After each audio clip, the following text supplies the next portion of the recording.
Oh, there you are, I'm sorry. That's okay.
All right, welcome everyone.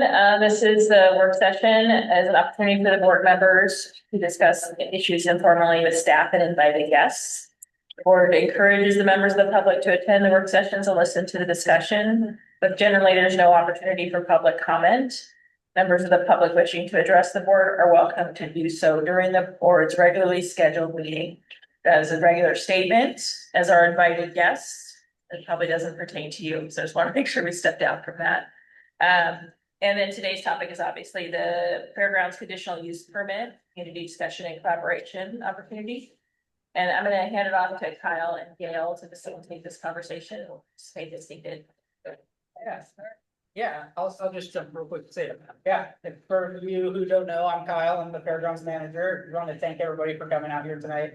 I know that this has been an issue that has had some concern with all of y'all. Hopefully, by the time we're done having a conversation here, you have a little bit better understanding of what Fairgrounds is looking to do. And Kyle, we can't hear you at all. okay, and you can feel, I said, thank you all for coming. Appreciate you guys being here. We understand, this has been a issue of concern for all of you all. And we want to, make sure that, we're addressing your guys' concerns, and hopefully by the time we're done with this discussion here tonight, that you guys have a little bit better understanding and are more comfortable with what the Fairgrounds is looking to do out here.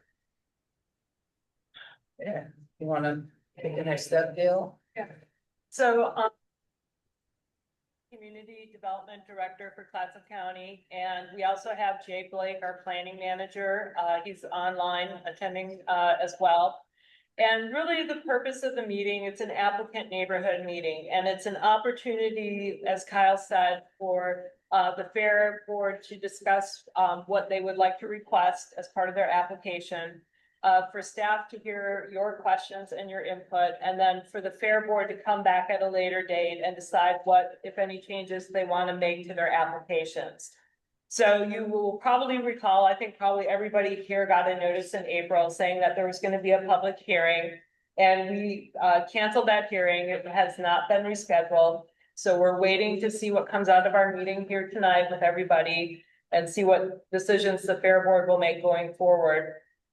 When we get a revised application in, we will send a new notice to everybody here, letting you know of the hearing date. It'll be the same process. You'll have 20 days before the hearing. You'll get your notice. You'll be able to submit written comments. You can come to the meeting and make comments at the meeting. You can email us comments once the new notice goes out. But staff is really here tonight from the planning side, just to answer any questions that might come up regarding zoning or floodplains or wetlands. And Kyle's really gonna handle the bulk of the presentation. He's also put together a frequently asked questions sheet that helps to refine and explain what the Fair Board is hoping to achieve with their application. And he will also talk tonight about some of the changes that the Fair Board is already recommending to things that were in the original application. So you'll see a reduction to the length of the camping stays and some changes to tent camping, and Kyle will go into those more as well. So again, I'm here, I'm Gail, I'm here to be a resource for questions, as is Jay, and I'm gonna hand it back to Kyle. Yeah, thank you, Gail. You're welcome. So, we have a PowerPoint presentation here to go over, and then we have this FAQ that does talk more in detail about some of the stuff. So I'll probably bounce back and forth a little bit through it. We're eventually hopefully gonna land on everything that you guys have concerns about, so we'll try to work through them one by one, and absolutely want to have a discussion as we're going through it, and then we can wrap up with follow-up questions at the end. So yeah, purpose of today's meeting, discuss the conditional use permit, how we got here, why we're trying to update the permit. Requested changes to our existing conditional use permit. Get input from all of you all, and then do the wrap up at the end. So the additional conditional use permit was done in 1994 when they were planning to move the fairgrounds out here, and it's been in place this whole time. There's 32 conditions from when that was in there, and this whole process really started as we were talking about. We've done demolition derbies at the fair before. When I started, and there was talk with the fair board at the time about, hey, let's do a demolition derby. And so then I started talking with contractors about doing the work, like, well, is that allowed? And so we called and we talked to planning, and we pulled up this conditional use permit. And we dug through all of the conditions and found that there was several things that it seemed like they didn't really go with what's been happening out here. It said, all right, well, if we're gonna wanna do these things, we wanna make sure that we're doing everything above the board, and so let's go through the process and figure out what that's gonna take to update this thing. So it really just started with wanting to do an event during the fair so that, we can do these events that had been happening in the past. There had also been interest from groups about trying to do another separate event some other time. There's no agreement or plans to do a specific event, but there's been some interest about potentially wanting to do an additional one.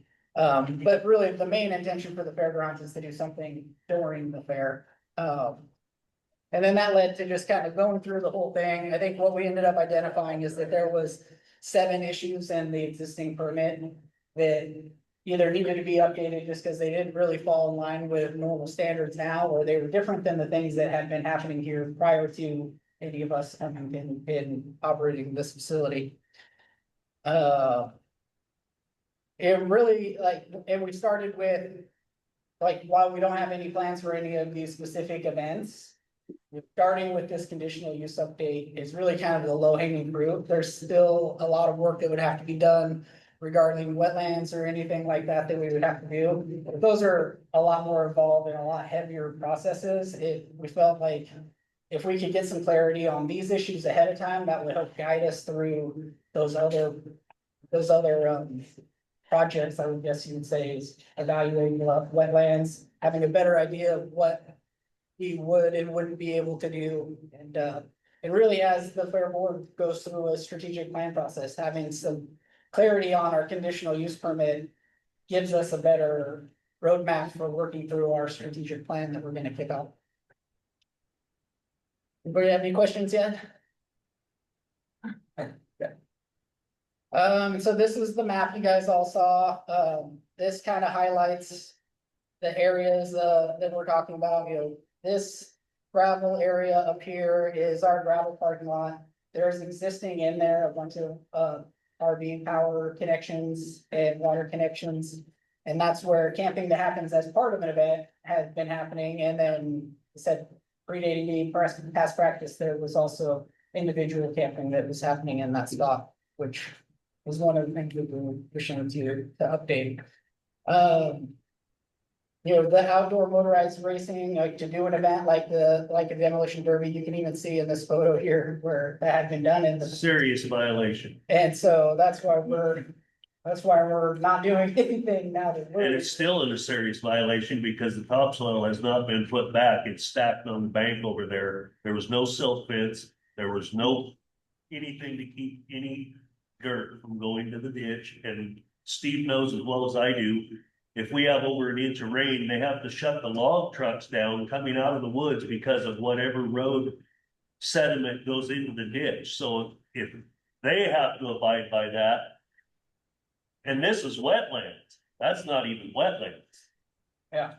But I think that's a clear example of why we wanted to go through this process and make sure that we're doing everything above the board moving forward.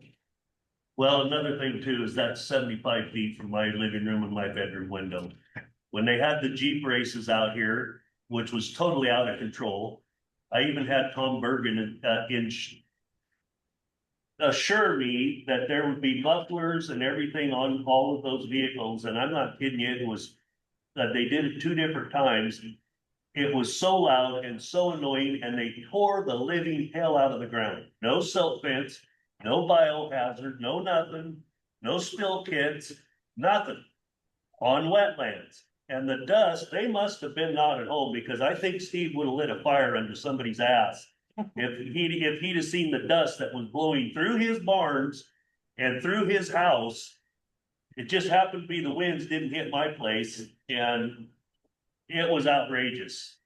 And the noise, I was totally lied to. How many years ago was this? This was about 5 years ago. Yes. And Tom was trying to do his due diligence by settling me down because I stood out there and I was getting the finger, I was getting everything because I complained. Yeah. I'm sorry that happened. I don't know how long. Okay, now let's go to the camping. When we did not have a manager Correct for a and second. Well, I think Kyle has put together the document in order of the changes. okay, all right, go That ahead. way everyone will have the opportunity to. No, outdoor motorized events, as far as what is written in 1994, indoors only. I mean, if you wanna desecrate wetlands, you're gonna have trouble doing anything down in those fields. Parking cars down there is a violation of desecration of wetlands. And everybody just kind of has said, okay, it's fair, there's no parking, we'd have to bus everybody. Everybody's just kind of, let's try to get away with it. Well, it's time now that. Yeah, and I think what we're trying to do through the game plan that we're working towards is identifying all of that is allowed and isn't allowed. We know that I think it's pretty well cut. we're dealing with the wetland stuff, that we're gonna work through all of that stuff, and we won't be doing anything in there that isn't permitted by PSO. Do you see any negatives by going through this wetlands process for you? Do you see that you could lose some of the current things that you have by going through this process? Do you see that as a possibility? Well, I think getting it clear so that we know we're in compliance is important. Let's say that you're parking down there, where you park for yours is at a wetland, and now you go through the delineation, and now you're no longer allowed to do that. Yeah, Are you prepared for that? I mean, if that's the case, it's the case whether we go through the process or not, right? We would just be getting more clarity on what is allowed and what isn't allowed. So what is the change that's coming up with the wetlands? Why were you guys pushing for that July deadline to have this hit? So what we were looking for was to do an event during the fair. That was really the main goal. There was some discussion with the prior board about, the floodplain and all of that impending FEMA stuff. Right, And that stuff's been on delay ever since then, and there's a lot of uncertainty about the future of that. but I thought it was coming up again in July. I'm not certain. Gail, when does that come up? Yeah, so what originally was gonna happen is FEMA wanted us to adopt our new rules by July 31st of this year.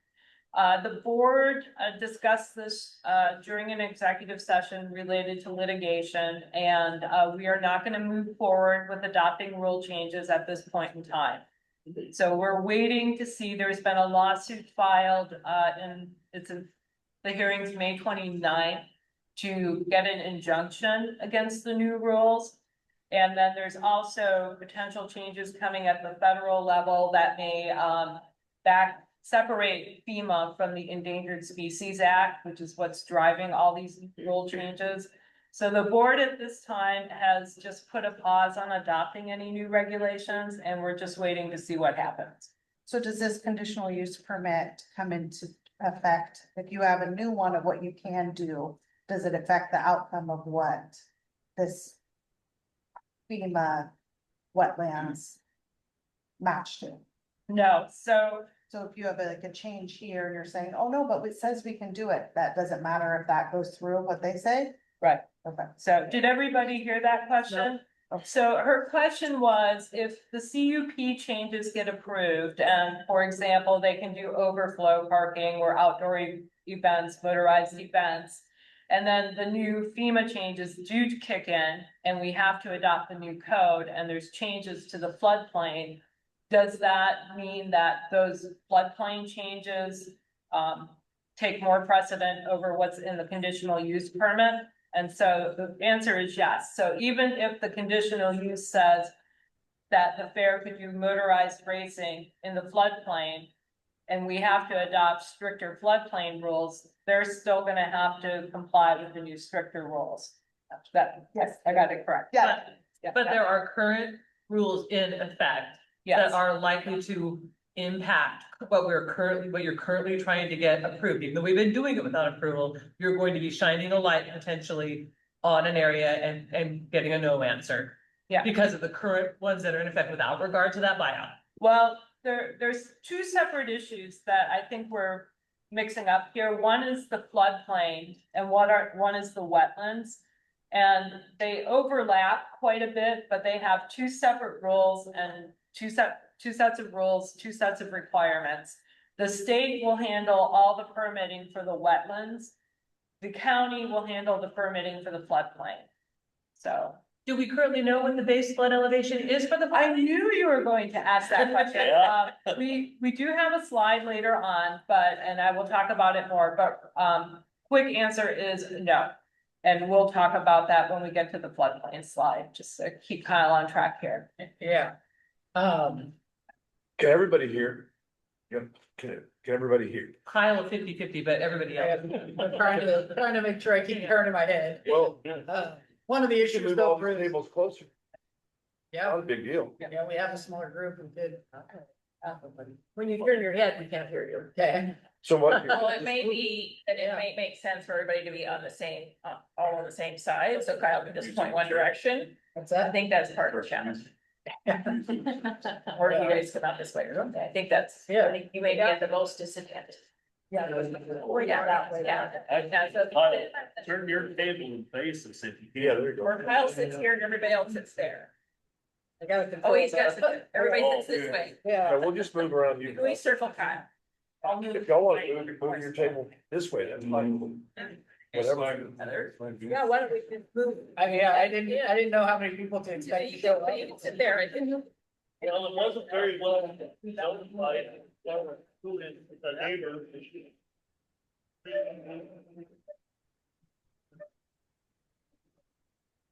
That way, I think it might not be all. This one? Oh, I think you're right. Sweet.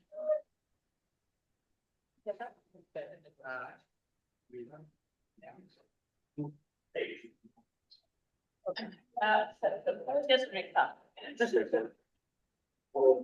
I don't know.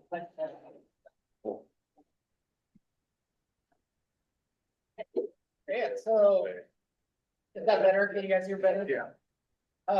So going, yeah, so the beginning process was just talking about the motorized racing and then going through the whole permit with, these 6 other items that needed some housekeeping and since we went through the application process, we're going through the hearing process, it made sense to hit on these other issues. So one of them is this 35-foot maximum height for a building.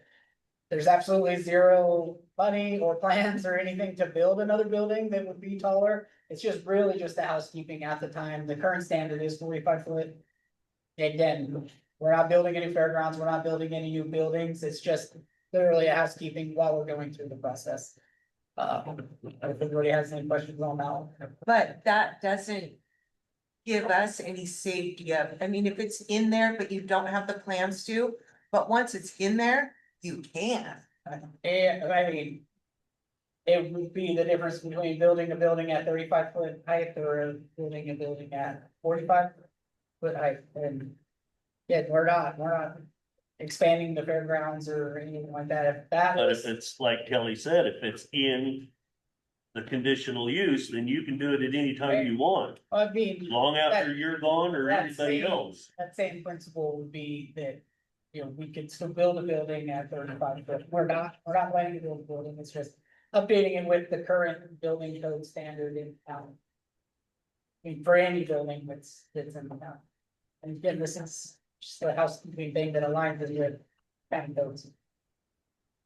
You're gonna talk about this, it would be the state's issue of what you can do in the wetlands anymore, is that, Yeah. have you moved on?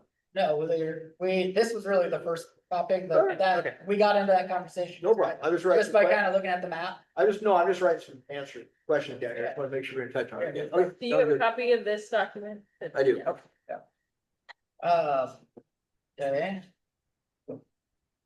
The next condition is there was a setback of 250 feet on the west property line. And so early on, when we first tried to figure out what process we needed to go through to update this permit, we did have a pre-app with ODFW, Fish and Wildlife, and with Department of Forestry. If Department of Forestry had said, you know, at the time that the conditional use permit was issued in 1994, they had that setting based off of like, if they had a forest there and they had a full height, 250 foot tree, and if it were to fall, they just asked that, get that setback be put in place. In that conversation with them, they said that they don't have a concern about that. Was that concern before the fire that just happened over here? You know? That would have been back in, 1994. No, but you did, I think he had a Yeah, recent that would've conversation in a been- meeting that I overheard. Yeah, it was, But when the was that? pre-application meeting was probably a year and a half ago now, I think. Yeah. So I don't know how this impacts all of this, but at the time of that fire, I think it shined a light on some problems with the water system.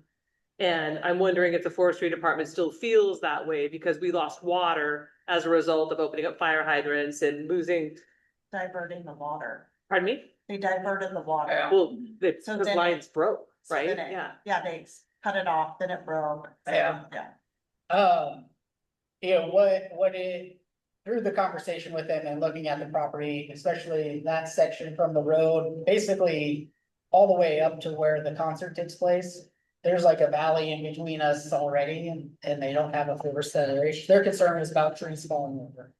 They said that they don't any longer have a concern with that large setback and that going to the standard setbacks would be acceptable. So there are no trees along that line that are closed or anything that would give Right, them concern. there are some trees once you get from the concert up.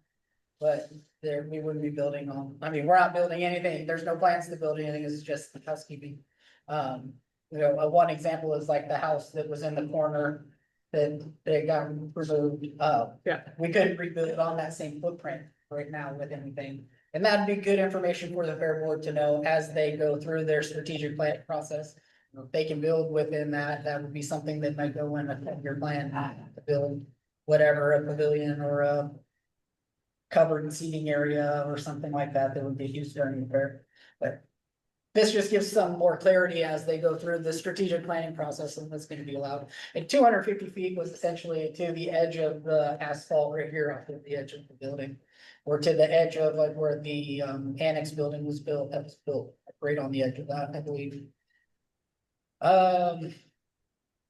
Yeah, so again, it was just something, once we were reading through the existing conditional use permit, and we were like. This really says we can't build within 250 feet of our west property line, what do we need to do on that? Well, and I know you say there's no plans to build, but am I remembering wrong that a previous fair board before you guys had some money set aside, or there was gonna be some kind of a barn or something back over here that was on the plan to be built, and there, am I getting that backwards? Thinking of the annex building? Yeah, or no, something in Or the not last the year, annex, but the. something in the last year. No.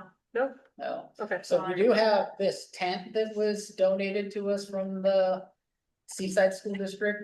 And there's some talk about where we could set that up. no, That's really the only thing since I've been here that there's been a discussion about. Okay. And we're kind of sitting on that, trying to decide what would be the best location for it. Sure. And we're getting ready to kick off a strategic plan. It's really premature for us to jump into. And the other issue is for us, like, we haven't been on the board for years, so what was talked about a year ago, it's hard for me. no, I know, but I didn't know if you guys had any Yeah. Oh, history of attending meetings yourself and being involved and, yeah. You no, know, not that I, one of the main problems that we do have at this facility is there isn't storage. I think if there was anything that would come out of our strategic plan, it would be something for storage. There was, I know you added on to that building, the lean-to to store some of the Excellent, mats and Yeah. that helped. it does, and then I believe there was another building on that foundation that was over there before, but it's still way too early for us to be thinking about what that stuff, and at this point, we couldn't do it because it has this 250 foot setback. barns back there that are empty all the time. Yeah, yeah. careful. The horse farms are Sadly. another thing. Yeah. Any other questions on setback? This is just putting it back to current EFU setbacks, right? Yeah. Yeah, standard. Condition 30 had the time limits on events out here. When we read it, it said from 7 AM till noon. Did we skip 20? Skip 20, Did I? skip 20, it makes it, I think they're here, yeah, if you bring the document up, that's what everybody's looking at. I see. I can jump around and come back. 20, so when we looked at this, I can't recall exactly what the language said before, but this was when there's traffic requirements, it just updated who to contact and the planning that we need to do for for our traffic control. The existing one said in the event traffic control creates congestion, the county sheriff's department and state police department shall provide guidance as appropriate traffic control recommendations shall be followed. This just would clarify that, we work with the sheriffs and ODOT, it's the ODOT roads, and it's really another housekeeping one to update it to what would be more appropriate. I go it's housekeeping maybe, but I know that what dictates when is 5,000 people threshold only, because sometimes there are events that absolutely need control and, some of the Yeah, trailers. that dirt bike thing or racing, they were stopping traffic in the road, taking Yeah. money. And they weren't letting people go in the front gate into the gravel, they were making them go up the bottom, the exit. So they were stopping traffic in the road, taking money, and it was ridiculous. Are you talking about the monster truck event? I was either that or dirt bikes or There's a something. couple of things. Yeah, They do, and we require them to do traffic control, but we can do a better job of, this will set a thing for 5,000 persons, but it sounds like. Then less events. Does traffic control also mean, anything that's happening in the parking lot after events? People driving down in basements because they don't know where they're going? Does that happen? Yeah. How did that happen? Yeah, that has. I think traffic in almost any event, even in Portland, Yeah, is always gonna be a problem. yeah, look like you had something. Yeah, so one thing that staff has recommended is that every event has to have a plan, a parking plan and a traffic plan. But the really big events, the fair, I don't know how small. Craft Craft festival, fest would have to have a plan that also gets reviewed by the sheriff's office and by ODOT. That 5,000 is not a fixed in stone number, it can drop. It can be reduced to like 1,000. If that's recover more events and get the dirt bike one that you were talking about. How many people were at Craft Fest this year? I don't know what their attendance number is. They rent the property from us, but they do have a pretty comprehensive traffic control. They plan. do a good job. Well, Yeah. unless you have to go in. That's the time you go. I do think that, I do think they could adjust a little with how they have those lanes. Yeah. That was something that I observed this year too. I was like, I get what they're trying to do, but it is a little confusing. So really quick, so we're asking Really? 5,000 people for them to have a plan made, be submitted, but we don't know how many people are at events. Crab Fest is usually about 20,000, Yeah, 15 to 20. yeah. But that's my next, what's an event? Daily? Or the 3 days or the 5 days of the fair or the 3 days of the, It should be daily, yeah. well, yeah, I don't know. Yeah. What it constitutes like an event. Right, what is an event? Daily or the entire. The fair and crab seafood come to mind, 3 day and 5 day. Or Is that would an it event? be like if you have numerous events at the same time at different spots in the fair, but that makes the numbers increase? So I think you guys have that coming up in a couple weekends. There's like 3 different things happening the same day. Yeah, So it's not one event that would be a lot of traffic. It's, yeah. you know, everybody coming to the different things. So it- And, Or to, I think, Saturday. Four? I think it was Mike's comment, it's those events particularly where they're charging for parking. They become the roadblock because then it becomes, and I think that's a big reason why the fair has decided to move away from charging for parking. Because once you start doing that, it really slows up the queuing and the flow of traffic to the parking lot. So maybe that's an appropriate thing to add to this, like if the event is charging for parking. Put a booth down in the field, let them get parked, they gotta come to They're their not allowed to park. bottleneck them. Right, exactly, my point, Yeah, the care. yeah. Who's in charge of supervising that this is all the parking and the road and Yeah, stuff's all so if done it's- correctly? If it's a fairgrounds event, that's us. If it's a rental event, it's in their rental agreement that they have to have a traffic man. But where's the oversight on that, I guess? That's from the fair manager's office, and so that's where. There's you somebody got it. call or like, You hey, got it, hold on to it. trying to get home. I'm going to and from the house all the time. Yeah, So for me, it's, I used to have the It's a old band fight. or something number. I I don't have. was there somebody that called me, say, happy to share my phone number with all you guys. Okay. Like I know I've even had this conversation with Robert, he's like, yeah, sorry, I'm in here, and it's like, oh, we wanna hear from you guys, cause if there's things that you guys are seeing that we're not seeing. We absolutely wanna know, so that we can address that stuff, cause again, we're neighbors, we don't want to be. Kyle, this is Courtney. Courtney, this is Kyle. Know who she is when she's calling you. Yes. That's another point about calling, is all of us have been really lax about the noise from, and the time that you're gonna discuss here in a minute Yeah. is, and I know this for a fact, that at 4 o'clock, everybody bugs out of here that has any control over anything and the keys are handed over. And all of us have been pretty quiet about calling in.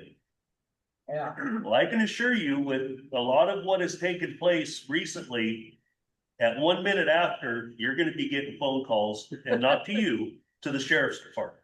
But I think that's what we're supposed to do, because I want to say I talked to Jay, or maybe it was Gail, but I don't think so. And they had done a little bit of research and there weren't any calls really recorded at the sheriff's office, or not many. And so that hurts us by not calling. By the not sheriff. calling. Right. yeah. We were, Yes. we were Neighbors told trying to get along. previously to call the previous manager, Right. so that's full. Right. So that's why I had. I his think cell that's phone. wrong. It sounds Yeah. like, I don't So the know. only time the sheriff was called was when there was a fight here, there was a stabbing once, like when it was like out of control. Or one of the attendees goes off the road on our farm and takes a whole big piece of fence Oh, out, yeah. laying down there with Oh. kids, his whiskey bottle up in the middle of the highway. Yeah, like anybody in this day and age. Yeah. I know. Well, I could say, I know, like when I first started, there were some complaints that came through and I was really informing all of the events that we had that. You guys need to not do this, that your rental agreement says 10 PM noise ordinance. said if there is complaints, we're gonna have to make a serious change to how we do things. And I think that's something that even with the board that we've talked about now, knowing that basically our facility use agreement needs to have a good go through and have some extra teeth and some more enforcement to that. Potentially even identifying events that we require them to have us hire security, and then they have to do a pass through, so that we have an agent on the property to make sure that That's, those people aren't. that would be Violating greatly the law. appreciated. The fair needs to have one. Well, I complained to Gary quite a few times about when they started the disc golf, Yeah, that's not in the records at all anywhere, yeah, but when Gary was running things here. We talked quite a bit. Yeah. And, yeah, I don't know. Like I mentioned in the last meeting, that was a total catastrophe because yeah, I would take the dogs out to go pee before we'd go to bed at 9, 10 o'clock. And there's traffic going in and out, it's dark. How are you golfing at dark? And then like I told you, that I snuck up there and I was looking from the brush. yeah, And there was stuff passed back and forth through the window, and it damn sure wasn't a beer bottle. yeah. And I mean, it was traffic all night, any hour of the night, all the way through.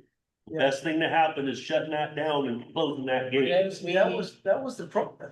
When that thing started. And the group that started coming in was great. They were great. They were nice people and they were playing frickin' disc golf. But what happened was, get a spot to go. Then you get these people coming in that don't have nothing to do with, and then you get these other people. Get more different crowd of people, and that's what happened. Towards the end, it was a frickin' mess. Every couple months, we get somebody calling and asking what happened to the disc golf, and we Yeah. tell them it's never coming back. There were people camping in the horse stalls. Yeah, that's, Besides the fires and stuff that they Yeah. caused, they was, I mean, that's what John said, they were. I understand they added a bunch of security the security cameras we have in place now were added, and all that stuff was happening, but.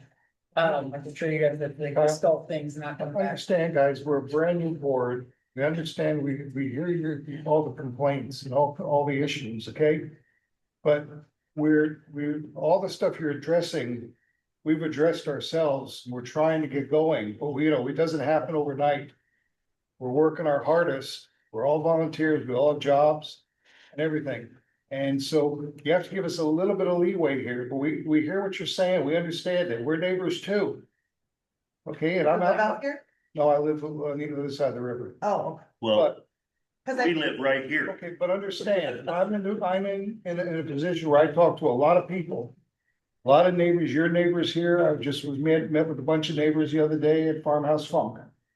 Okay, just give us a little bit of time to get this going. I mean, we've only been together as a group for 4 months, 5 months. And we know where the problems are. So let Kyle finish what he's saying, because he's putting a lot of work into this. He's gonna answer a lot of your questions. And then let's take a list of what you want. Let's let the board work on this and get this all taken care of, because this is what we're gonna do here. I But do think just it's- if we don't let Kyle finish what he's doing, there's a lot of this stuff he's gonna hit on. Right, no, I understand. I So do just think give him it's a chance really to finish important his for you to know where we conditions. come from Yeah. now. And We everything that's understand. happened in We the feel your past. pain. We heard So, this last month. But Right, Kyle's put a lot of in here, and a lot of this stuff Kyle's gonna address in here. Yeah, But John, just I give- think, We I got- think, John, I think, We got your I point. think you got your message clear. Yeah. Yeah. Let's go, let's hand it back to Kyle and continue on. I think that on number 20, I think there was some recommended change to kind of go back to. Yeah, and like I said, if they haven't paid parking, I think it's definitely. So you're gonna add paid parking. Would be a good trigger for requiring a traffic control plan, because that, in my opinion, that seems to be something they can. And trigger some backing up on the road. I think if there's let people in, that from what I've seen from the events, that stuff flows pretty well, but again, it's when they're stopping people to pay for the parking. Then the things can start to get lined up.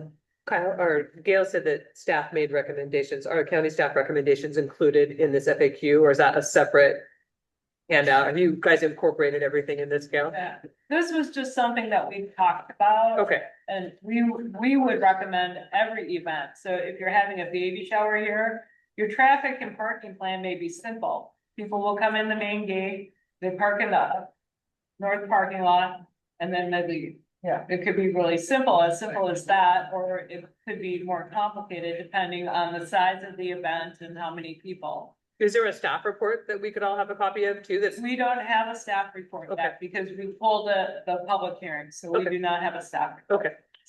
Would you like us to put something in for our next board meeting to look into maybe hiring security, some sort of security person? I think what the recommendation that Gail mentioned was a plan for all events where Kyle could actually provide the guideline to say, hey, this is your standard plan, unless you're gonna deviate from this. This would be the plan. So we wouldn't expect people to come up with their own plan. We could be like small, medium, large, extra large, kind of Yeah. standard Or plans. Something special. So I think that's probably a good approach rather than, locking in anything else. And then everybody's aligned. You're gonna park here, this is what you're gonna do, and Kyle will know and approve it. Would probably be a good way to handle this one. And then obviously the more complicated ones have more advanced security, and if there's parking, there's very different structure there, because those are the most disruptive. And I think your comment was actually referring to a different one that we'll get to. Okay, we talked about it a minute ago. All right, Yeah. let's continue. Next one was 20, was that the right order? 26, yeah. 26.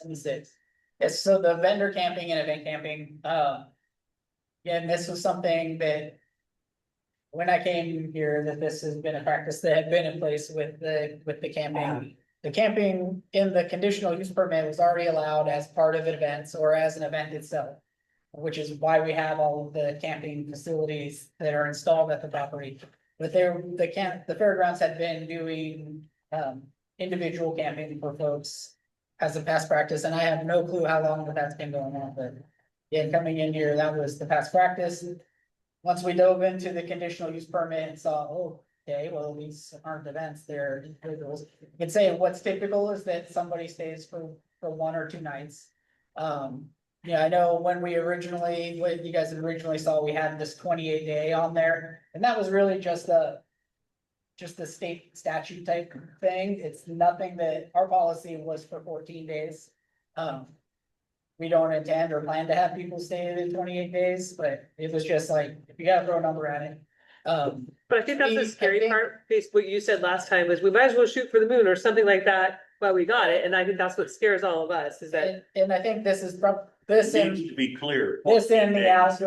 outdoor racing one is definitely, I think, from the meeting before, some of the heavier concerns that you all had. I think at this point, we're already suggesting to going to that 14-day, but knowing that typically it's 1 night, 2 night, or the type of stuff we have. There's a fair when everybody goes up here.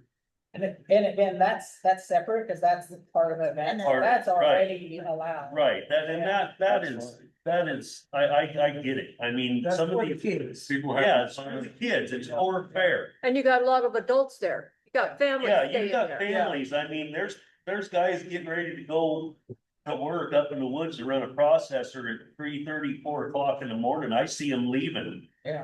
But their kids are here. Some of them live in Napa, some in Jewel. I mean, to get the kids here on time without them being able to stay, that is great. No fires. Yeah. I mean, but like Robert just said, that's fair. Yeah. It's kind of like, that's fair. You know what scares the shit out? The primitive, that wording, just like, holy crap. So that was something else, the discussion we had, we would be acceptable to just saying there's no tent camping, for any of the additional stuff. If you're gonna come in, it's gonna be in an RV for the 1 or 2 nights. And So there's if just as much mess that can go on with an RV as there is somebody camping in a tent. We have contacted some other fairgrounds that have a situation like this where RVs come in, and they have put in their rental deal that anything older than 15 years old, any RV older than 15 years old is not allowed. And that does eliminate a lot of your problems, because you're gonna, and I don't mean to be this way, but it brings up a little bit higher class of person. Yeah, there's a lot of campgrounds to do. I've had some discussions with other fairgrounds too about other campgrounds what their camp rules are like. And really, we don't market for camping. It's just folks that really know that they've been able to go to another fairgrounds. And then they Well, call us. here's an instance that happened, I'm not sure, I'm gonna say 2 years ago, that they had the fires. Yeah, The overflow tent camping for the beach volleyball, that's when Jason was interning or whatever he was doing here. And he told them, every one of them, and everybody here left and went home and said, okay, well, they were strewn out up here, they were down here next to my house. And I look out there just a little bit before dusk, and there's 2 fires that are 3 feet high, and I'm going, what the hell? We just ate our fields. yeah, They just ate their fields. They're dry as a bone. yeah. So I called Jason.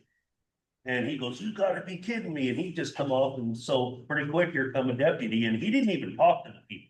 Yeah. He just pulled a fire extinguisher out and nailed it, and then started writing tickets and went up here and put 3 fires out. Yeah, So that's the whole point of the crew camping. Give them primitive camping, you give them an inch, they're gonna take a mile. That's human nature. yeah. And so if you stop it and before it even gets started, you're ahead of the game. So Or you don't allow it. let's be clear, are you proposing that we allow just people to drive in and say, hey, we want to camp a couple nights and not be connected to any event? If I said that when I started here, that had been the practice that was. Yes, but are you proposing that in this new I think we permit? would wish to continue that. But it's That's not currently allowed, it was just happening that it shouldn't have been, correct? correct, yeah. Camping, not camping down there, camping Because- over. So Camping this, in the gravel lot area, not in the field. we're not talking about the Yeah. field, we're talking about the ground. Yeah, I think we would, you know, the way as far as what we have now for the tent camping, primitive camping, that would really just be like. Well, During the what fair. was the case with the lady that was here for a month or 2? Yeah, that lady, there was We talked about that too. the. Yeah, you know, but I'm just saying, She was told she could stay for the 14 days and then, she left and then she came back and she tried to come back again this year. We told her that that's not acceptable. We can't have you. I think there's some other rules that we could put in place as well for like her particular event or event, her particular situation where she had the dogs, like really, she went above just being a reasonable camper. It was more of a nuisance. So I think those are things we would want to address with a tighter policy that says, you know, if you're a nuisance, your stay's over, you can move on. But you have no ability to enforce that according to the sheriff's department, and so. I mean, we Then we're would if stuck it with- was in their, if it was in their rental, in their camping registration stuff, in our policy for that, we basically say, here's your refund. I don't think that's true. no, I agree. So this Why is? I don't get the 14 nights thing. The original intent of those campsites down there were if somebody was doing transporting horses or livestock and you'd stop there for the night, turn your horses out, get them out. Maybe you stay a day, load them back in, head to Nevada with them, head to Canada with them. That was your original intent of those. And if you're at 3 days, you can, it's allowable to have people there for the event, because almost no event lasts longer than 3 days here. When you get past that, then you're starting to take up residence. But if you limit it to 3, people are there and they're gone. They don't have time to settle down and get, so I think if you kept it shorter, I don't see any benefit for the fairgrounds to have that extra 11 days. Well, specifically with the RVs, it makes you question where they're dumping. Yeah, they gotta go. Where do they have to go? Because there's nowhere here to dump. Yeah. I would just wash it. There you So go. that's You're the back. scary part too. Are they just dangling a hose out the side of your hill? Like 14 days camping in an RV, they're gonna get full of gray and black. Yeah. And Besides there's that, nowhere in us for you to dump. They have to move on after 14 days. The ones that park all along the road, they're gonna be coming out here. They just jump their rigs around and. I don't know that we wanna get going with that. plain old public driving in and saying, hey, look, we can park here for a few days, even if it's 14 days or 3 days. We don't want campgrounds out here. If they're connected to an event here, it's a whole different story. Yeah. Why would you wanna compete with other campgrounds? Aren't they paying taxes to, you Yeah, know, help? when the word you gets guys out, anyway? you're gonna be busy. I said this was just the practice that was in place before. I know, you didn't invent this thing, but it is slowly morphed into. But Even it if past they it. make says fun. that camping, tents and RVs is limited to veteran and patron use only during events. So it isn't. So why would we take that wording out? I don't So even. Just leave. We're saying this- Standards. We're saying what's happening now, what was it supposed to be happening, right? So you wanna add that to happen, but we're saying, no, thank you, like Yeah. this use was good. If you followed by the rules. Yeah, and. Just, like you said, we started looking at the one condition. That was the practice that was in place until the point that you read the conditional use permit, I didn't even know that what it had said one way or the other. And that's where, as we went through it, it's like, this isn't the practice that's been happening out here. What has been happening out here, it's typical, it's 1 night, 2 nights, somebody comes in. The longer ones that I have seen that are very frequent, it's like somebody's in town working for the weekend, they stay over 4 or 5 nights, and then they're back home for the weekend or stuff like that. Those are the types of situations that we're seeing, and again, we're not marketing for it, we're not advertising for it, it's really just folks that have known that other fairgrounds do this, so then they call us, and that was the practice that was. I think the sad reality is that the world is a different place and there are many people living in their RVs for lack of any other place to live. And I don't think you have the resources or the rules in place if someone decides they want to take up residence here to truly kick them out. I mean, you'd have to, We'd have to you see trespass how them. people are, and I don't know that you can get the sheriff involved without having certain regulations. I mean, I'm gonna say this all wrong because I don't know what I'm saying. Someone out of You know what I'm a- speaking of at all, I Gail? think we had a conversation about this, but I don't remember the exact language that we talked about. So do you have like a projected revenue, what this is all gonna bring? Is it worth wreaking havoc on everybody else? I'd have to drill into it a little, cause the revenue line has the 4-H camping and the event camping together. So I'd have to do a little bit of analysis to pull it apart, but I wanna say it's $20,000 to $25,000 a year that the fairgrounds receives in camping rent and camping fees. So what about the non-event camping? That's what I was saying, I'd have to drill into it to figure out. To split exactly out the what that- non-event camping yeah. versus the event camping. Yeah. But it's infrequent and, How much is it to camp right now? It's like $28, 35 35 plus lodging. for a day, right? Do we have restrooms and shower facilities Yeah, for these people? the restroom and shower facility is the one up above and But there's only one shower. there's two. Yeah, Two, is there two? there's 2 showers in each side. Boy, Yeah, sure funny how many fairgoers I get down at my house to take a shower. I love them kids. So are they supposed to camp in the gravel and then walk all the way out, and Yeah. leave the gates open so they they can come drive? across the bridge. I mean, if they're in RVs, they likely have facilities with Yeah, that. and what we've seen is very, very few folks actually come up and they're using their RVs, they're using the facilities in their RVs. Under your notes section, it says any future enhancements or expansions will be thoughtfully planned. So that implies to me that there is thought towards future enhancements and expansions of what you currently have. There isn't, I think what we were trying to make at that point is that there aren't any plans or budget or anything as far as constructing or expanding anything beyond what has been happening already. That was the point we were trying to make.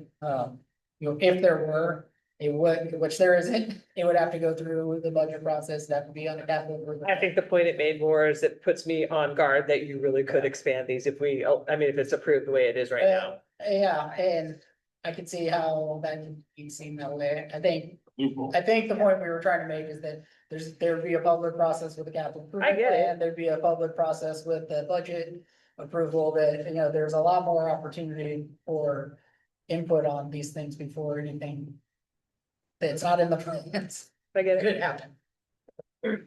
Uh, And I think, along with that, like as we enter into our strategic planning, having all of you all involved in that process as well would be great to hear from you guys as we go through that.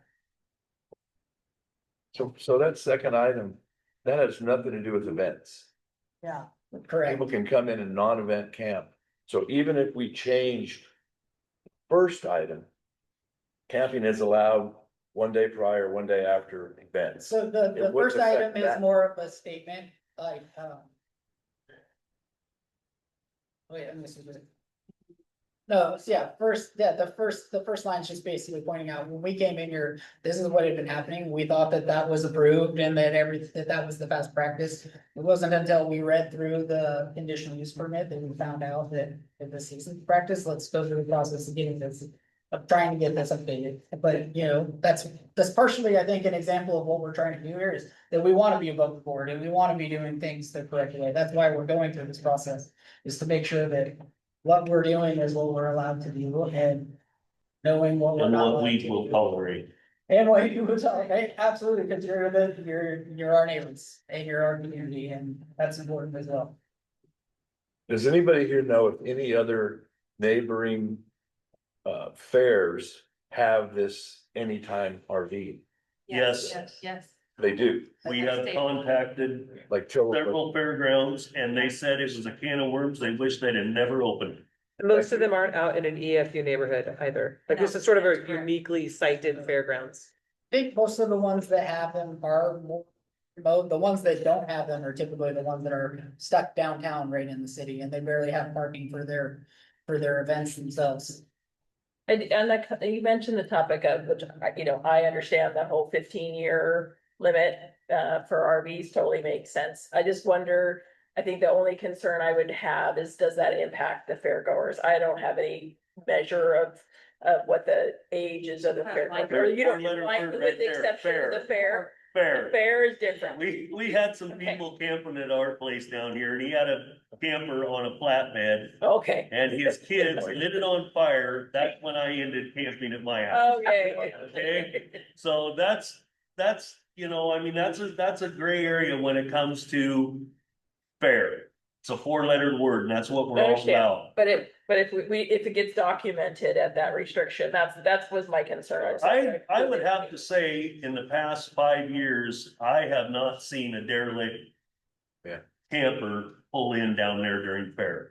Have any of you? Well, no, and Buds and They're well kept. They're licensed. 20 years. Yes. Maybe you also have to have the title too. Isn't that also another condition? The person with the trailer has to have a Yeah, title. yeah, also. that's another thing that you should put in there is that it has to have a title. Yeah. Oh, A yeah. registered, you have registered. Campgrounds. Yeah, I think that would just a call out. I don't wanna go down that deep hole and hand it back to Kyle, but I just wanna, you know, acknowledge that was my only concern. is Yeah, no, I mean, I think that the fair board should have certain restrictions written in, you know, about. Don't just show up with a flatbed with Right. an old camper sitting on the back and turn your kids loose. Here we go, we're fairing. Yeah. And it could also be potentially do the 15 unless approved by the fair manager at that level, you know, potentially. That way we could do that within the fair. It would just protect have you. full discretion. It would protect the fair. Yeah. Yeah, I think that might be a good way of doing it, because again, we don't want to restrict people at the No. regular 4-H No, group that they no, don't show up with absolutely grass RV or something, yeah. Well, it's all 20 years. Even new stuff breaks down, but there's definitely older stuff. It's the non-event camping that really scares me. Yeah. I don't see Yeah. a single I agree. scenario Yes. that is really safe or appropriate. If you guys follow camping all over Oregon and people living in their campers on the side of the road. Astoria is trying to deal with unregulated camping right now downtown and it's a nightmare. You're gonna have to hire more staff. Yeah. But there's more money gonna go out to, if you have any public person come here and say, we wanna stay a week. Yeah. You're gonna have 2-3 more staff people working. Yeah, so I There's think gonna that cut those out are of the your call out, profits. the non-event camping is the biggest concern in this It is space. the biggest. Yep, And Yeah, hey, the non-event stuff is scary as hell. yeah. um, So I think when, you know, we kind of, because obviously there's gonna be 2 or 3 rounds of this before it actually formally gets submitted. I think that's where we can look to see where we can come up with that. The wording and the restrictions that would be a good balance, but Yeah. definitely hearing your concerns. I think anybody would have that concern in their neighborhood. And again, the stuff that was, you know, happening prior to me being hired as the fairgrounds manager, that's, you know, that's the type of stuff that we're talking about. We're not talking about like this increase and starting to have this full blown That's managed. Not entirely true, Kyle. That's not what you said last meeting. You had a 28, I mean, that is not true. Well, yeah, and like that 28 days is literally like that state legal threshold. That would have been something like there was a fire and somebody was here for a fire. I think that depending on that circumstance, if it's some kind of emergency response thing, that's probably more considered an event than it is considered individual camping outside of an event, so. Do you know Like what- preventive evacuation, yeah, those were Right, where but the that state falls kinda into, takes that over. falls into discretion. Yeah. And in this community, we'll give you a ton of discretion Yeah, And at fair and other things. Yeah. But if you, and that's what we're trying to explain. It's Yep. like, you have Scandinavian Festival, you have, yeah, somebody's got an old RV that, and everybody knows each other at the fair, they're camping and everybody helps out, so it's yeah. really no big deal.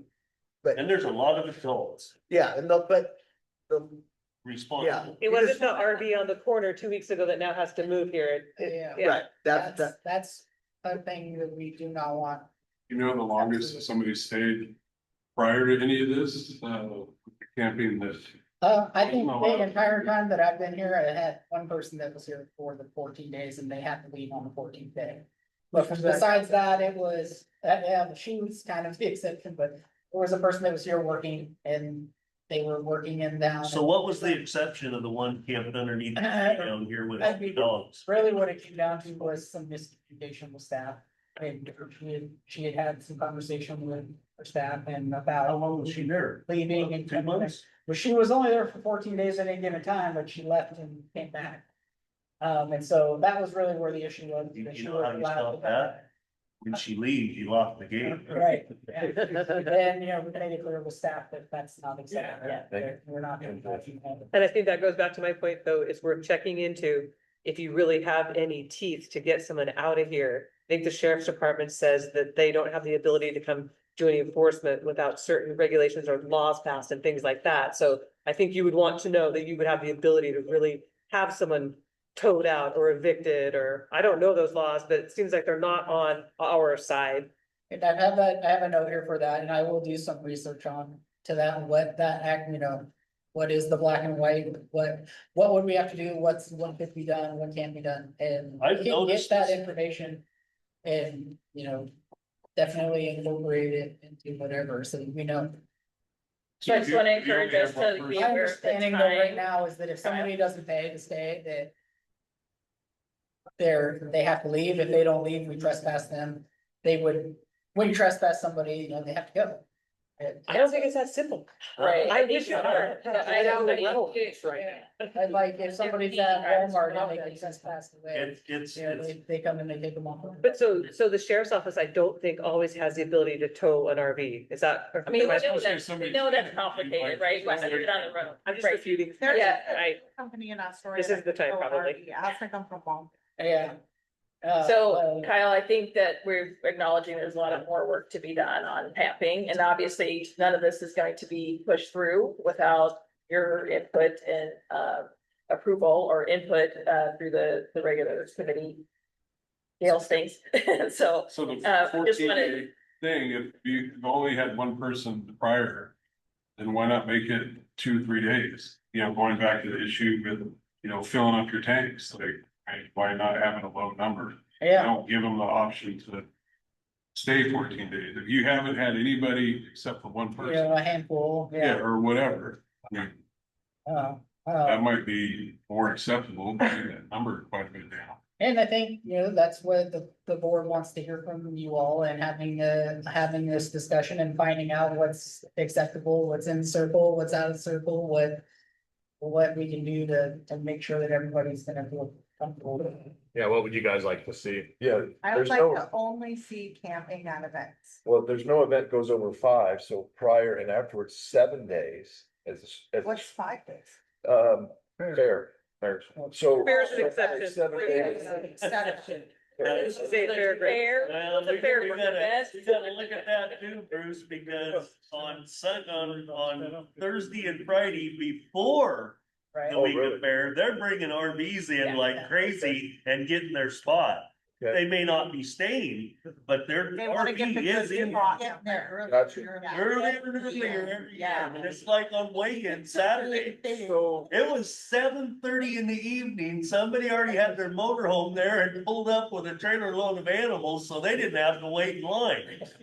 Yeah, I would like it to be events only. events only, This bottom bullet where it says trash container shall be provided, right? I'd like to see a lot more of those. It's usually fair especially, but other events too, it's overflowing. Then the Ravens come, they're picking up tickets. So in with that, that would be, So it would be very difficult to say X days prior and X days after. Well, I mean, no, I think. if those you're part of the events- production of the So if event, you're- right, there's events that are 5 days long, for example, but the company may be here for 4 days. with Or the 2 event. weeks in this instance. Yeah. If they're there a week prior and who knows how long Yeah. after, all of a sudden a 5 day fair becomes, Well, when do you charge someone for being here? Anytime The there's no. day they overnight come stay. to camp, the day they. Any pull up. overnight stay. There's, It's like I starting just an said, event. there's a lot of families that come and pick their spot, they dump their RV and they're not there for 3 more days. Till Sunday when they bring their animals. You're talking about a fair. Yeah. Yeah, they're paying. Friday to Sunday. So I mean, that's just, I mean, I hate to see, I mean, I What leave number? early to get a good So I spot think- somewhere. I where I think there's a wanna go, lot of, but- I think we got a lot of input today, right? And I think we have a good idea of kind of where fair fits and see how everything else fits around that. Yeah. I think it is pretty much, we understand the priority, fair and making sure that that is the right setup. Yeah, what's enough Yeah. and what's not Yeah. enough. Yeah. Yeah. We can move on to 30 because I'm not a fan. Linda? Yeah. well, thank you. I just, set the precedent. Did. I don't want it to go later, longer. 30 or 31. 30 is next on the list. Yeah. So So is this a typo at 12 PM? that's what was in the original one. It was certainly a typo. Well, that's what I'm looking at, and I've read it 4 or 5 times, and I thought maybe I was getting old and crazy, which I am, but I still think whoever at the time made a mistake and wrote PM instead of AM. well, I for one think 12 midnight is way too late. Yes, I agree. I go to bed between 9 and 10 o'clock. We're trying to change that. Sorry, Aaron, it's old, it'll be right. That's how we are. So do I, but I can sleep through this crap. But that's indoor events, you're talking. So when are, We're talking about the events that happen here where it's boom, boom, boom, boom. We're trying to change it to less hours is what we're doing here. Yeah, but is it going to be enforced at immediately when Yeah, that time clock yeah. hits? No, the 1994 conditional use permit and the letters that were mailed out to the people that already lived here when the fair came says 10. Oh, really? Yes, Yeah. So don't that's we need a that. copy of it? that's the I think time, the only Yeah. one here in 90. that's the time that we've been going by Okay. for this. But that's all just these not what was in years. the conditional use permit. We're just going off of that here. Where is that? in the visual? So I have said it's number 30. Obviously, they. So it says indoor Yeah, events operate before 7 or after 12 AM, but it means. Do you wanna peek at this, Joel? I'm actually gonna stick around. I wanna talk to anyone who wants to talk, Okay. afterward. I'll look at it afterwards. So is any kind of a study been done? Because I would submit to you that probably an expanded notification should probably happen to more than just us immediate neighbors, because the way the sound travels in the valley and the people that are impacted by all the concerts and all of that. Has anybody, I mean, it says all noise aligns with noise requirements, countywide noise ordinance. I think there's people far and wide that hear what happens here. Andy's gotta hear it. We don't care. He's right. We can sleep through He's it. right but- straight up.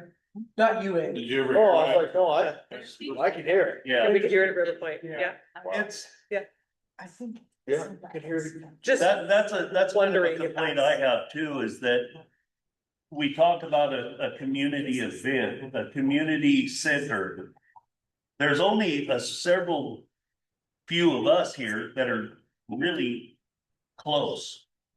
But this affects everybody, all the way around Pulaski Loop. It affects the community, and I don't think that we're really reaching out. I've reached out to a lot of people that don't live anywhere close to here. And I've shown them all of this right here. And they just about flip over backwards. They're going, you've gotta be kidding me. Do they realize what is going to happen if some of this is allowed. Okay, I'm gonna end that right there. Because there's a lot of people, there's even a lot of people that wouldn't care if the gates were closed and this place never did anything again. And that's sad. So with 30. So it's not just us right here in this room right now that are being affected. We need to contact the community. You know, far and wide and spread. You're gonna have some people that, hey, yeah, let's tear up the ground and let's motocross race and whatever. Yeah, you're gonna have those. But you're gonna have people that have common sense that realize, you know, how people's lives are affected close by, as well as even spread out a mile or two or three or four. Just say, you know, I think that's a big reason to go through this process is to get it clear what's allowed and what's not allowed.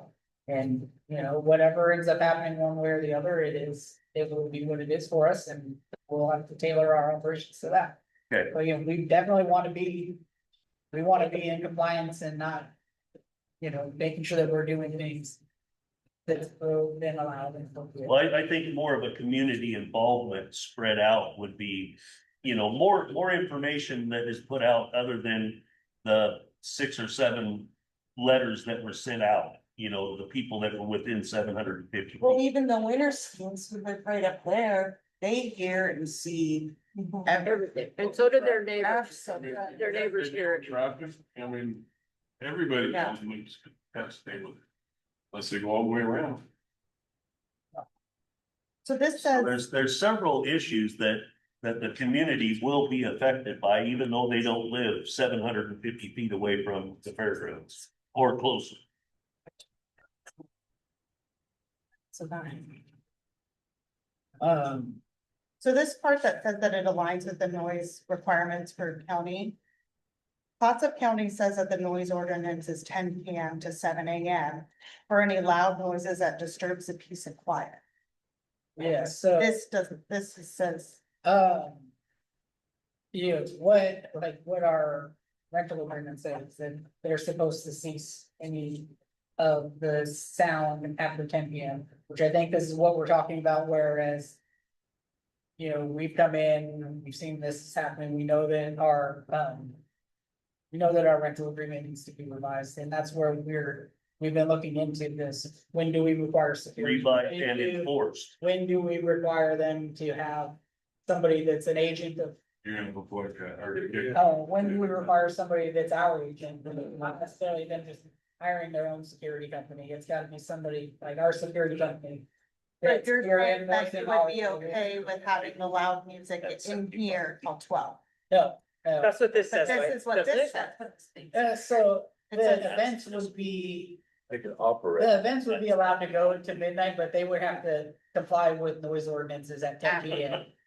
So Steve has a valid point. Who's enforcing that now? We haven't been calling it in, but the Kings go like, are they every And Wednesdays? I think that's and they go- something that the fairgrounds and the fair board is identified, and we're committed to finding a solution to that. It's going to work.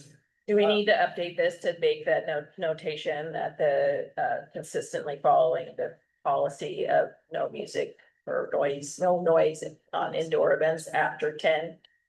Yes. Or that it stopped at 10? They And go making to sure like that's- 2 sometimes. I know. Oh, yeah, we listen to the music over here. It's a family event, so we mostly ignore it. I mean, it's a like fair, right? We mostly all ignore it and deal with it, but it's, Sometimes I can't. right, you're really Close. You guys stand this here, there, You can talk in this field down here and I can hear you. because they have a dance every Saturday night at the Scan Fest in this room. They do too. Because we do sound and we're like, let us go home, 11, 12.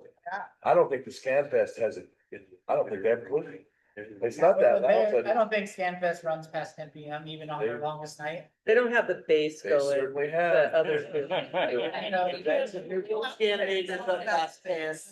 Make it so great, the group said when I talked to them, I tell them.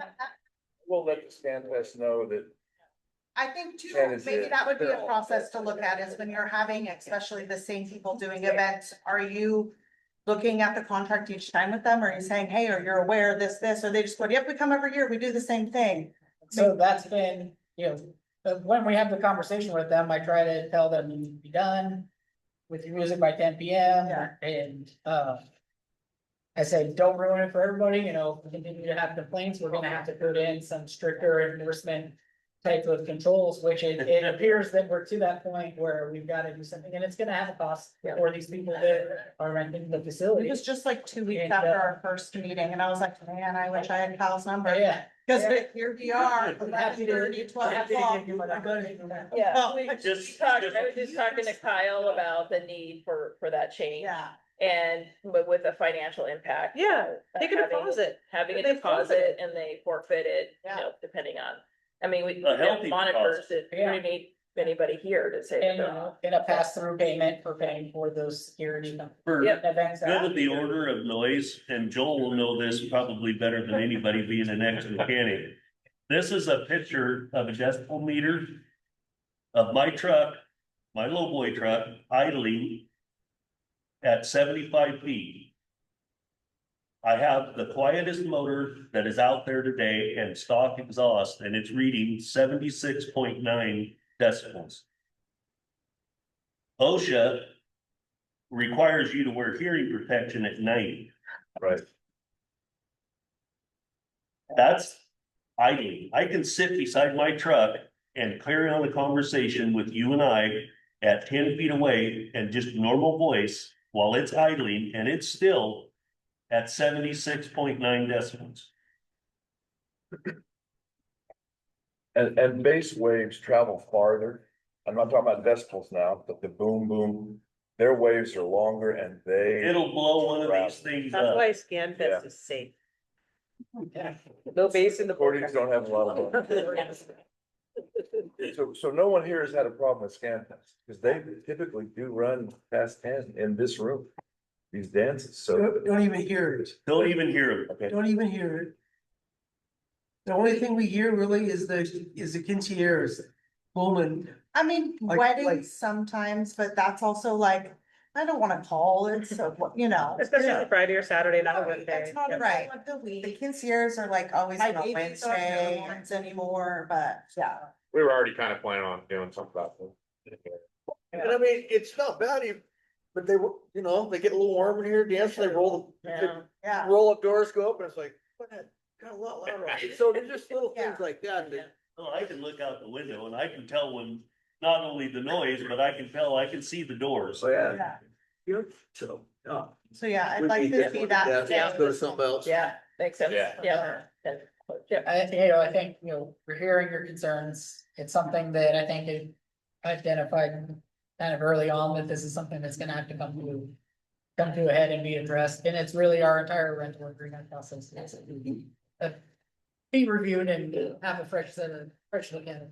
I think someone up here to prove a point at that designated time, you go around, you start pulling cords out of wall sockets, Turn the power on. just turn the power off. Shut the power off remotely. Uh, I think we just have one more on the list. yeah, Well, there's the addition. yeah, this is the outdoor motorization, which again, I know there's a lot of wetland concerns. And nothing with the update to this conditional use permit would allow us to do something that violates any of those terms. There would be a separate project to do any of the analysis and figure out what type of permitting or mitigation or anything that would Do happen. we know what that is now? What is that classified as, or what, So it's on, is it is it a what? Just like, just the. I was trying to find that myself, but it's unclear No. because, they're using an overlay map that's not based off of delineation. Where's the old delineation at? I have a copy of it somewhere. I did pull it and I just saw that myself for the first time. But what I do know is that when they did that delineation, they didn't do any of the work actually in that area over there. All of the work, what happened here? How did they get to this? Small spring. Gail, do you recall? No, I haven't looked at the old delineation, probably a month and a half now. All of their sampling and analysis had been done in this area. Which is, that's where the parking usually is, where that's, west of, that's the parking lot. I don't have it. That's the ground. Oh, God. Joel, good job. Have you looked at the old one? Yeah, he did show us all that, and I thought I had it in here, but I don't have it. Do you recall? I do recall, I believe that there was like a zone 1 versus zone 2 on how critical it is or whatever, and we were hoping to be able to do something with the zone 1, I don't know what terminology they use, and that place closest to Steve James's place there was the lesser impacted Of the zone. two. Yeah, so, But yet that's closest to everyone's homes. correct. Yeah. Animals. I listened to the meeting you had, I think with DSL and some of the partners, and they talked extensively about that being a fish-free, fishable stream and setting back from it and not disturbing and restoring. And what I recall from the conversation with Fish and Wildlife was, basically as long as nothing made it into the stream, that they really were indifferent, but if anything went into the stream, then they would be very happy about That that. means They were you talking have about- to install silt fence No, and there was- biosocks. There was more than that, though. They were talking about, really, the only way you can disturb that field is agriculturally tilling it up. Any other stuff That's, like. that's what I'm under the understanding too. I heard them say that in that meeting, I'm pretty sure. Yeah. I mean, if EFU land, the only thing you can do is agriculture work. You can't build dirt mounds or jumps or anything like that in EFU land. I mean, I can plow my field up, reseed it, but I can't bring material in. Without a fill permit, Yeah. right? Is that right? Even I on don't our. fill permits, but that's generally what I understood for the meeting, yeah. I don't wanna misspeak, so I'll be worried about what I say, but I think that there was something in the view relating to fairgrounds that I could be wrong. They're Right, and probably I- not demolition derby or jump and stuff, though. Tractor pulls, Jeep races. But- I think we were gonna hire someone professional to look at that though, right? Yeah, Yeah, so, Are you having someone brand new start from scratch, or did you utilize the old person to have them just update this to save money?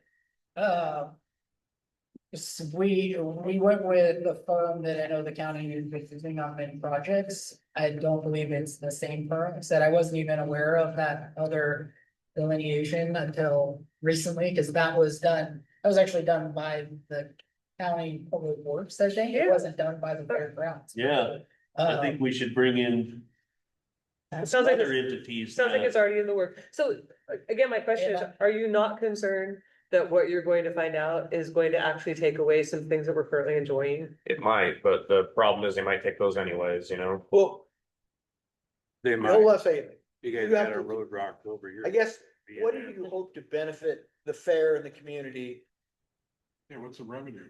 from Yeah. doing this? And could it possibly offset what you're currently doing when you draw light to it? Right. Because right now, you got a great parking spot, it's dry down there, no big deal, everyone's just. You are allowed to camp in something that's probably wet, Talking about it, not where we make the park. No, I know, It's the trailer one, but right? this could go away. But the problem is there's not enough events. So this was a way to incorporate more events to bring in another crowd of people during the fair because attendance has been. correct, I get that, You know, but that was the. your cost benefit analysis of. Right. All of a sudden, I applied for these permits and. They come back and say, hey, you don't get to park cars down there. Nor do you get to camp down here in the Or you don't get wetlands. to camp down the wetlands here, next to it's an ESA stream. Central South habitat. They're very nitpicky about what you Like can you do with said, that. like you said last month, you're treading on thin ice. And I just think, before you guys do this.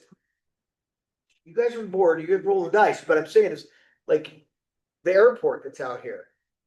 I don't know how many yards of rock are in that road out there, but I guarantee if I built that road in my field or in some wetlands. It would not be good. I'd be taking all that out. I'd have to do mitigation, I'd have to do everything else. So what I'm saying is, you really think hard about the benefit to the fairgrounds and the community of what you possibly could lose and what you may gain. It occurs to me that first bullet point answers all questions. And I agree with you guys. as owners from wetlands and I fought FEMA and lost. I mean, why, is it? We are required to obtain federal, state and or county permits, whatever may be, to do whatever we're gonna be there. Why? And as a board member, I'm asking the same question as you guys. Is it that critical, Kyle? Cause I've only been here 5 months. Is it that? Because you get FEMA. Army Corps of Engineers, there's just a raft. You get the Indian tribes involved. Yeah, and you ain't gonna win. Say, you know, since I've been here, I mean, there's been various different board members, but this was the direction to go towards, and we've been working towards it. My understanding is that temporary permits were issued in the past for events, like when they did rodeo grounds. They had a permit issued from. But the ground was tilled, not moved, not anything, and I reseeded it myself. But, So, yeah, I can see how you wanna have a rodeo down there, I get it, that's horses, agriculture, but get somebody with, Motorized. you know, you get motorized, you know. Hillbillies with gasoline. The only thing that I understand. Yeah. With the motorized, they have to include that verbiage in case somebody has a gator and needs to transport from here to across the street. Oh. So that's from the little bit of research I've done with my brother, that you have to include that. Because you can't haul a gator over there. Somebody could call you in if it's not verbally stated in your. But So nobody, if what I'm saying is, if the motorized thing is a no, then we'll take that into consideration for sure. right, The Or- rodeo, yeah.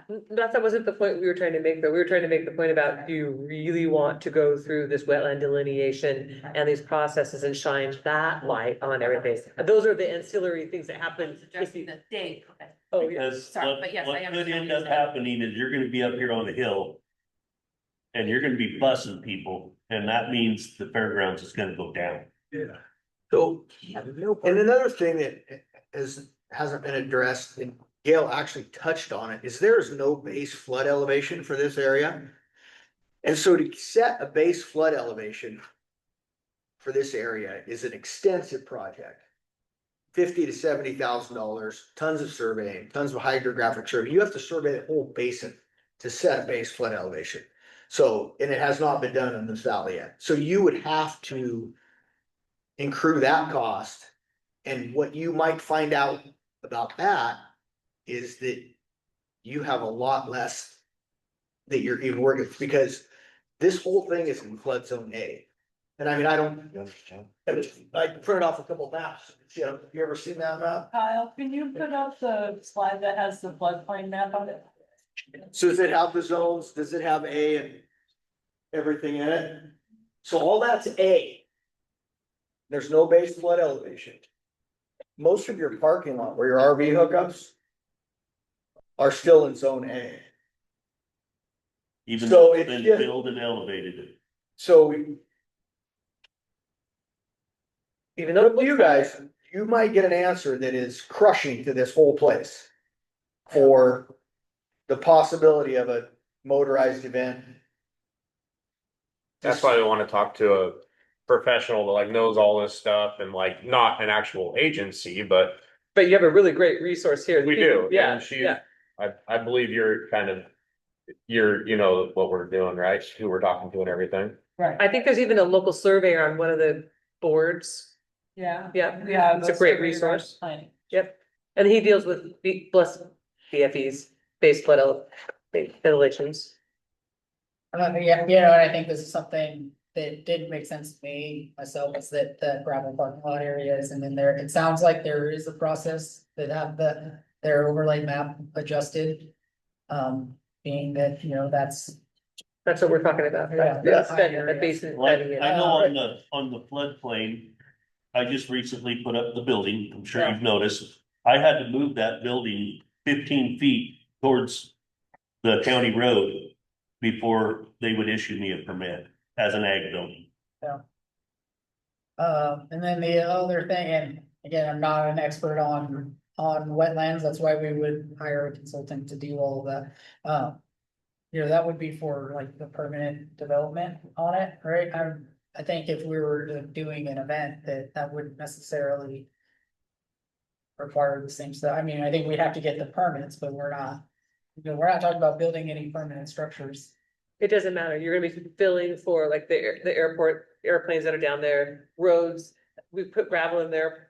Possibly without permits, I've seen people get fined and have to remove it just down the street here, Saren's a couple of years ago. Yep, Mike Sarah got So fined. do we get penalties then, because maybe we've done something we shouldn't have done here, or? Yeah, When you shine a light on one thing, you shine a light on everything, so. and the neighbor. Yeah, that's what I Yeah. was thinking, you guys don't Yeah, want that. that's what I kind had of what I in had mind. heard of till today, I kind of. But we've been living here doing, No, no, yeah. I understand it. $60,000 worth of fines and $50,000 worth of, attorney fees. Just to clean these ditches, and then they came back in the end and said, oh, we were wrong. Yeah. Cause we're allowed to clean our ditches, that's part of the heat or the, Yeah. yeah, Your existing, So- your existing. Yeah, I think, You're I think that's where I hadn't really recognized that for, I mean, I had just have land out in Jewel on 103 right on the Hams, I'm very familiar with. Yeah, I bet you are. The floodplain, which is why I live up high now, so, anyway. So I think that's something that the board will really take, take to heart where we talk about even moving forward on the floodplain. We really have to evaluate not only the risk to the fairgrounds, but what is the potential impact to the neighborhood if base flood elevation, measurements might not come where they are right even now. I can tell you how high the water comes up. Yeah, picture of it. Yeah, I got a bet. Picture today. I think they're really The truly, dike we don't broke. want the fair to go away. No, yeah, And if we lose some of these lower Yep. areas that you've been using, I mean, that'd be Yeah. pretty sad. Yeah, Well, I think we have to balance that. my lawyer told me, and I have no reason to doubt it. And we got Tough Shed's lawyer involved, November of 2023. It was established by FEMA nationwide. I don't know the flood, the mean flood stage or whatever that is. It exists, but I had to pay for a site elevation plan because I built my stupid shed after November 23. Had I known, I'd have just built it before. But I think it exists. No, it doesn't here. There is no base flood elevation right here, is what is crazy, yeah. Where you were. There is where I live. Everywhere there is, but not here, it's weird. Yeah, that's Yeah, what, so I that's think what's that's an weird. additional Why risk doesn't that that we weren't heard. Because the information, and I talked with FEMA directly by phone and through several emails. They answered and responded. They said, this is nationwide. We have established this thing. And you've got to be X feet above it. Base flood The elevation. Yes. BFE, yeah. And if it cost me hundreds of bucks for a little lot. Yeah. I can't imagine what it'll cost the fair to get that site elevation survey. Yeah, so I think we have some more, we have a lot of discussions that we need to, meet from the, outside of the, conditional use permit conversation, but from the wetlands and floodplain discussion, just kind of evaluate the risks there. One more thing, last night in the fair board meeting, I noticed that you had the ride-along truck scheduled again. Once again, that's fair. All concerts, carnivals, everything, make as much noise as you can for during the fair. I will shut my mouth, but would you please water the grass down there where he does his little circle, because it blows right into my house. Dust control. What event was this? During the fair where you have the ride-along monster truck, he Okay. comes down there, he comes right beside the house and does these circles. Well, it gets a little dusty after about the first or second day, and it Sure. blows right into my house. And I mean, like I said, the noise, hey, it's fair. I ain't saying nothing, but a little dust control would be nice. So there are definitely things we're happy to hear from you guys, like, let us know so that we can address those things. Yeah, the hill, cause as he comes down the hills, that dust carries, and you got a good west wind, not just the southwest, but Afternoon northwest, always. yep, and it always blows right in there. And, I think just to circle back and wrap up your concerns, and we definitely don't want to raise any red flags for any neighbors or cause any problems for anybody else. Well, for yourself either. I think what would be ideal, and I think one of the main goals that we would have is like, we would have some clarity on what is and what isn't acceptable. That may have some impacts that we're not fully thinking through yet, which that's some stuff that we'll work on. But you getting to where there is certainty would be a good operational strategy to know I disagree. if this is approved and this isn't approved. Respectfully disagree that you should really think about that. The voters pamphlet I that agree. came out. Who wrote all the stuff for the fair? Was that the board or you or somebody from? So it was written with, like, so I created the drafts and then worked with the fair board on revisions on it.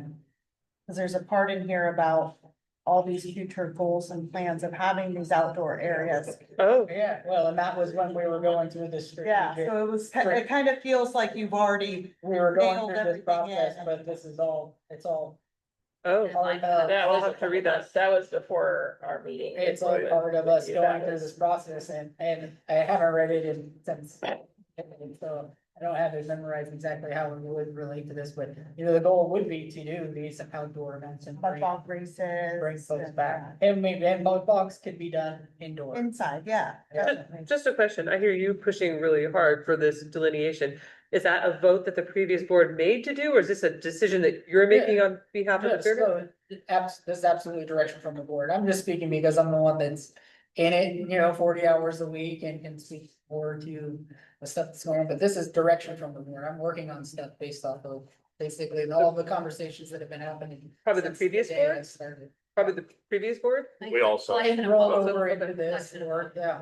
I mean, these things were in motion prior to this board. So you say you want clarity on everything. Was there an incident that, let's say, you got your hand in a cookie jar with like the camping thing, or? I mean, No, absolutely not. I mean- This is all based off of us seeing that we weren't allowed to have the outdoor motorized racing, wanting to do a demolition derby in 2023 like there had been one in 2022. There were 4 cars and 2 of them stayed running. Woo-hoo, there were 20 people on the bank. And, you know, that whole year was a challenging year for the fairgrounds. And just starting to go through these processes and discovering things as, you know, we're chugging along and reporting to the board and saying how, you know, how do we want to deal with these things? And Well, like if it's not broke, don't fix it, kind of thing. well, they wanted to have these events in the field, so this was the process. So how does this impact liability, and insurance considerations for these various things? Like, how does your current insurance provider feel about having a campground that's not just for events, or has this been reviewed by? Yeah, I believe they know all the operations we have. We know we have a campground. They come out and do walkthroughs occasionally. As far as events, you know, the events are done by a contractor usually, and they have insurance, or not, then it goes through a review from the risk company and it puts things in place like if there's waivers and safety equipment and things like that, Okay. so. My understanding was it was different, maybe insurance for an actual public camping facility that's not necessarily tied to. Like, are you Yeah. crossing a line that's gonna be a different now insurance We're category? under the umbrella of the entire county, so that's, and I think the county has other camping stuff. I see. as well. I see. Were you still talking about the outdoor motorized events, or is that? That was the subject that we were on, yeah. Well, I'm totally against it. Especially in this right here where it says 6 days a month. That means every Saturday and every other Sunday. I think you're referring to the previous as opposed to the revised. And so, you know, we heard the concerns. Yeah. And I can. Well, I'm against any outside motorized events. You know, what we were gonna suggest was going to do, you know, something during the fair and not even necessarily guaranteeing a second one, but potentially a second one in the summer. But, you know, as far as having that 6 days, you know, the thought was really more like if there's something during the fair and then there's something at the end of the month. You know, having some kind of number, I think having a number of days is up to a Well, lot then more, I guess- it's a lot more of, what's the word I'm trying to think of? a lot to interpretation, we just say there's gonna be 2 events. Well, it'd be interesting to get the, because I know the fair seems to be wide open. And I have probably a generic opinion about, or similar opinion about motorized things, but I am not the target audience, so I acknowledge that. So I'm curious, is just to get us to a place, is motorized events during the fair out as well? Before we dive into it anymore. Kind, like the truck going around in circles or a full out Jeep route that then you're adding in dirt, rock. So I Yeah, can't so speak to it's, so it's specifics. kind of like, but I think in a permit use, it would be motorized event, so we don't get a say of which one of those 2 is allowed. Right, so to me, it's a all or nothing, like if you can't tell me it's gonna be a truck coming down the hill and circling, or a full out Jeep rally dirt bike that then has jumps set up year round that anybody.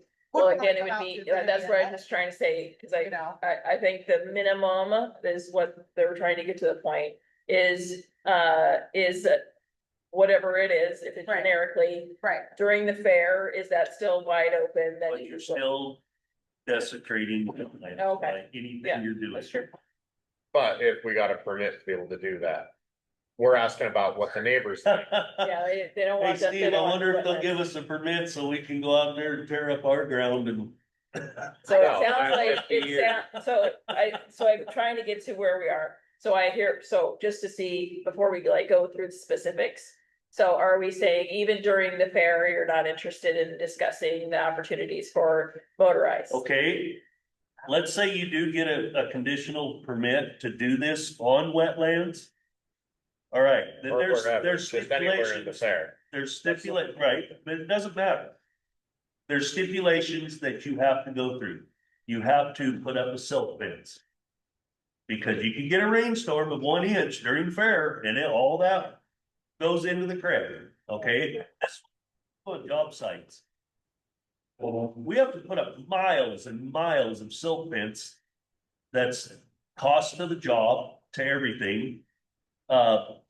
Biosogs, I just unloaded, 3,000 feet of it just 3 hours ago off the flatbed that we have to install. There's all of that stuff that you're gonna have to do to be legal, even if you do get a permit. Correct. Can you absorb $20,000 worth of silt fence? Saw, I know what the stuff costs. I go and pick it up all the time. Can you do that for every event? So, those are all things that would have to be established on what the requirements are actually. Because I'll tell you what, that's what you're gonna get hit with. Besides rehabbing, I think. anything you tear up. Yeah. We have to hay mulch any dirt that we have on a job site within 4 days. If there's a rainstorm coming, we have to put hay mulch on it to keep the sediment from running off. Are you prepared for that? I mean, there's so many things that you don't realize what it takes. And we deal with it every day. I mean, And it's getting worse. those would all be things that we would have to identify before we. We would have to know if we could even do an event and research what those are gonna be, and, if we can get temporary permits to do these types of events. And then what type of stormwater management that they would want to require us to do. There's a lot of uncertainty on if it's uplands or if it's wetlands. I think we think it has a likelihood of being wetlands, but we don't know for sure. That's what the wetland lineage do. And then, Going back to what Jenny said, I think you're opening a can of worms that you don't want to. You sound like you're, all the wetlands I've developed, ones I've done. Wetland restoration, and. You seem fairly unconcerned about the process of getting. To even applying for a permit, like that is. We'll just apply for a permit and go there, and the hoops you need to jump through and the data that you will have to retrieve. Before you get there, I would be. Shocked if you get out for less than $70,000. And. the light that it will shine on this place for one tractor pull during the fair week. I can't say it strongly enough that if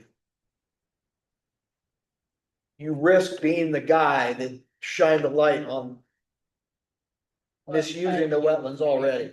It's the direction from the fair board. Okay, I'm just- and I realize that, Right. but guess what? No one's gonna, they're here elected, and you're the leader of the band. Yeah. And I know that, but The one thing I would say, though, we have already acknowledged that that wasn't taken in consideration, not just what the impact to the Mhm. fairgrounds, but to the neighborhood, so. Yeah, From a board perspective, I think we've Yeah, learned things okay. today that will influence. I future hear you decisions. acknowledging that. I don't know if I hear that here, so Yep. thank you for Yep, that. yeah. Yeah, I think these are valid things to discuss with our, with our consultant and say, look, this is a major concern. What do you guys feel about this? Is this something that could happen? And let's get them to provide us some. With your consultant, your wetland consultant? Yes, he's private.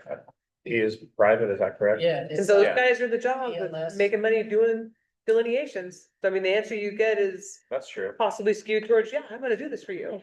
I mean, Yeah. really, you know, And I'd like to reiterate what she had just said also. I never even thought about it in the neighborhood perspective, because I didn't realize that it was the same situation for you guys, but Same thing. that makes, the last thing I would want is someone bringing that into my neighborhood. Thank know? you for saying. Yeah, that. thank you, Joel.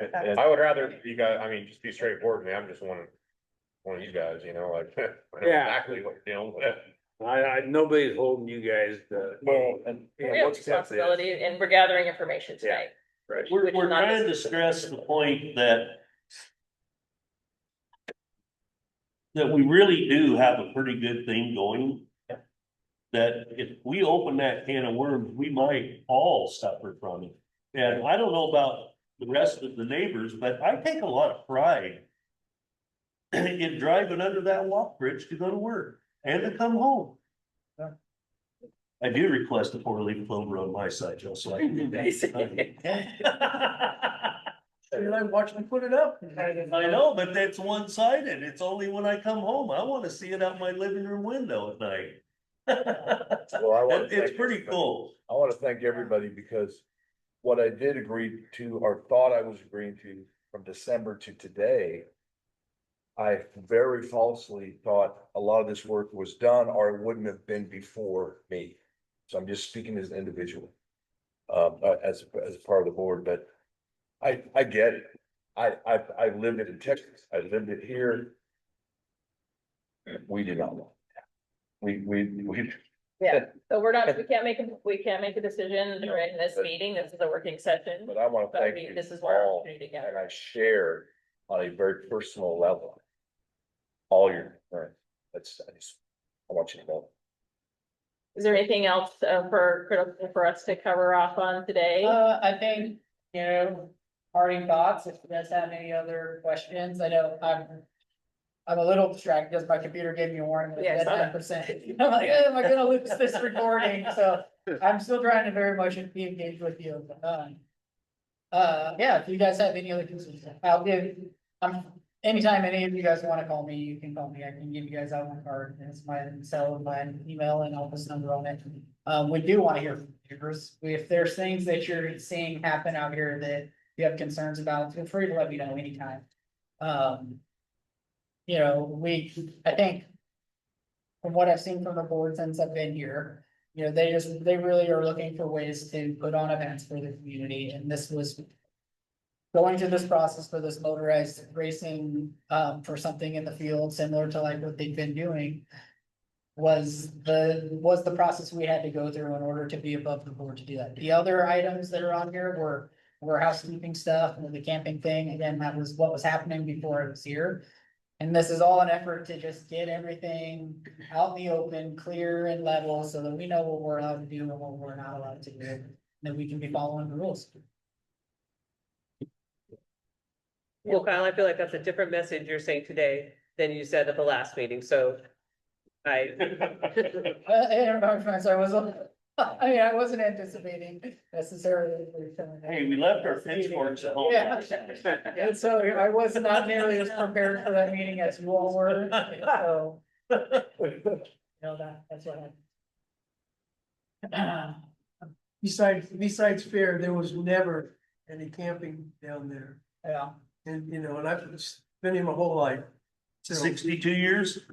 2 years I've been here. So when you've been to Texas, I've never been anywhere but right here, right next door. Kind of circling back to But your comment about how there was all the tents everywhere, I believe that year they had a beaver dam and field and it.